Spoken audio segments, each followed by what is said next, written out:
And here we are, this is the Blue Crosses, and let's go move up to the Blue Crosses. It's midday, September the 2nd, Friday, and let's move up and see what's going on at the Blue Crosses. It's already very hot again in the sun, I can tell you. The sun here in Medjugorje is very, very strong.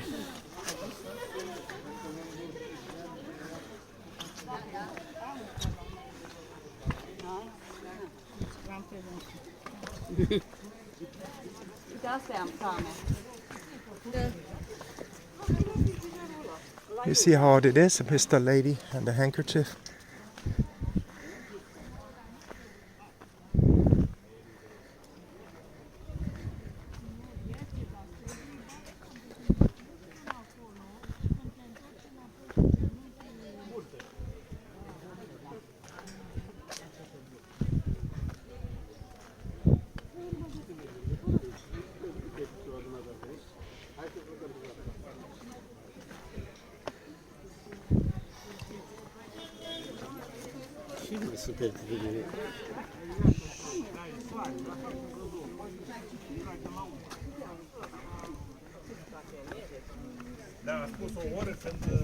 A zis că durează cam 45 de minute urcatul și 45 coborâtul, cât mai stă acolo să înghienă.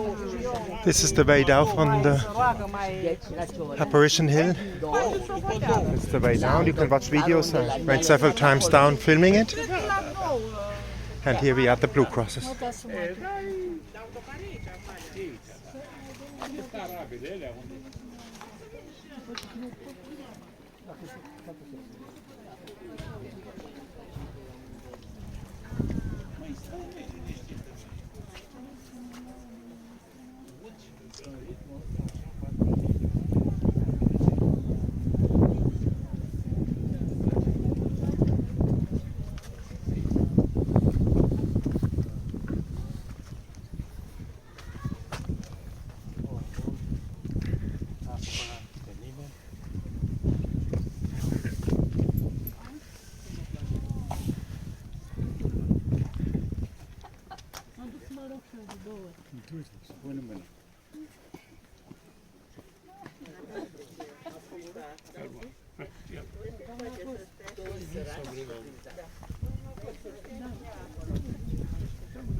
În jur de 2 ne vedem?